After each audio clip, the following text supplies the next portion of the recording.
ऐसे होगा हिंदुओं का अंत या कलयुग के अंत तक खत्म हो जाएगा हिंदू धर्म। यदि हम दुनिया के इतिहास पर अपनी दृष्टि डालें तो हजारों साल से मानव सभ्यता के बीच धर्म युद्ध चल रहा है। लोग एक दूसरे के धर्म को गालियां बककर अपने धर्म को श्रेष्ठ साबित करने की कोशिश करने में लगे हुए हैं। वर्तमान समय में ऐसे लोगों की तादाद बढ़ती जा रही है जो धर्म एवं उससे संबंधित ग्रंथों में लिखी बातों के मर्म को बिल्कुल भी नहीं समझते, लेकिन उसके नाम पर सांप्रदायिकता फैलाने में और लोगों को ठगने में लगे हुए हैं। ऐसी परिस्थितियों को देखकर सबके मन में प्रश्न उठना लाजमी है कि क्या आगे चलकर हमारा हिंदू धर्म खत्म हो जाएगा? क्या हमारी प्राचीन और हजारों वर्ष पुरानी सनातन संस्कृति पूरे तरीके से नष्ट हो जाएगी? परंतु इनके जवाब हमें कहीं से भी आते हुए नजर नहीं आते।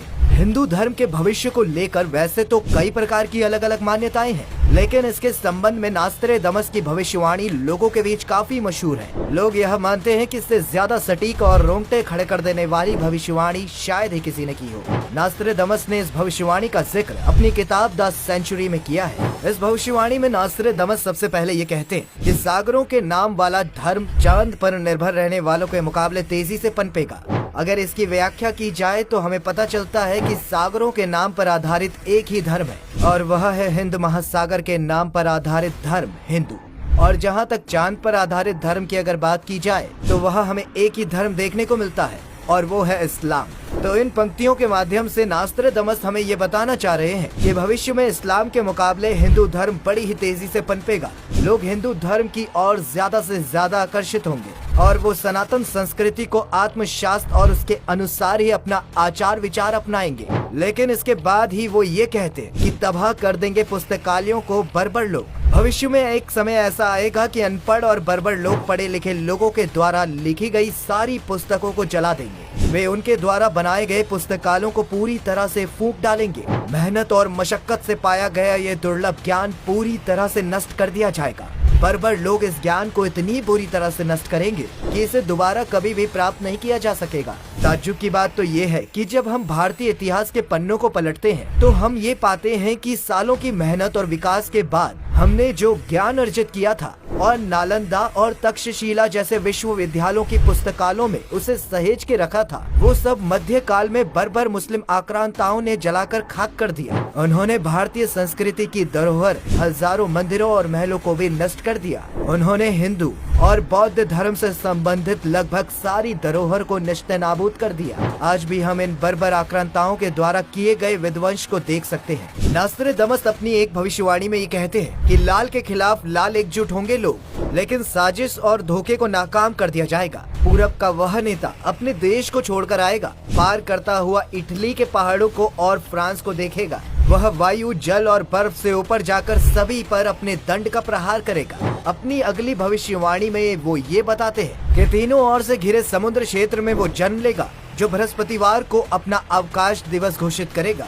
उसकी प्रशंसा और प्रसिद्धि, सत्ता और शक्ति बढ़ती जाएगी और भूमि व समुद्र में उस जैसा शक्तिशाली कोई ना होगा। इसके माध्यम से वो हमें ये बता रहे हैं कि तीन ओर से घिरा हुआ एक ही देश है और वो है भारत। और भारत में बृहस्पतिवार एकमात्र ऐसा अद्भुत वार है जिसे सभी धर्मों के लोग समान रूप से पवित्र मानते हैं एवं उस दिन पूजा करते हैं। हालांकि भारत में वैसे तो कई अवतार हुए हैं, लेकिन ऐसा अवतार होना अभी बाकी है जिसका दिन बृहस्पतिवार होगा। नास्त्रेदमस की सेंचुरी द्वितीय की 12वीं भविष्यवाणी में उन्होंने ये लिखा है कि बंद आंखें एक पुरातात्विक उन्माद को देखेंगी। ईश्वरीय एकांत के वस्त्र उतारने की चेष्टा का एक शासक कठोरता के साथ दमन करेगा और भीड़ के जुनून द्वारा मंदिर पर बलपूर्वक कब्जे की सजा देगा।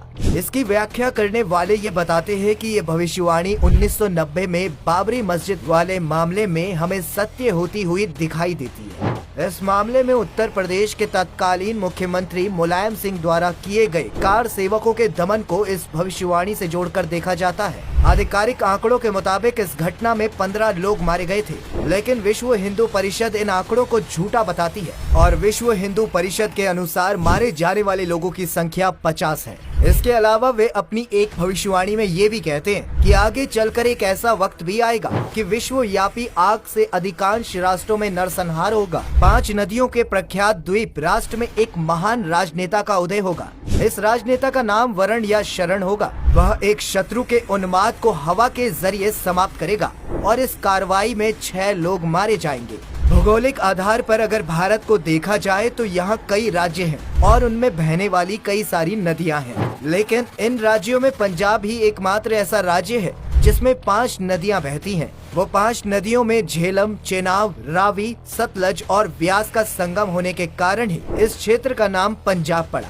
आपको बता दें कि पंजाब शब्द 2 शब्दों से मिलकर बना है। पहला शब्द है पंच, जिसका अर्थ होता है 5, और दूसरा शब्द है आब, जिसका अर्थ होता है नदी।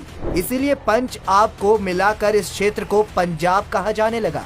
नास्त्रेदमस अपनी भविष्यवाणी में इसी पंजाब प्रांत में से एक महान राजनेता के उदय होने की बात कहते हैं, जिसका नाम शरण या वरण होगा। अपनी एक भविष्यवाणी में तो यह भी वो कहते हुए नजर आते हैं कि एशिया में वह होगा जो यूरोप में नहीं हो सकता।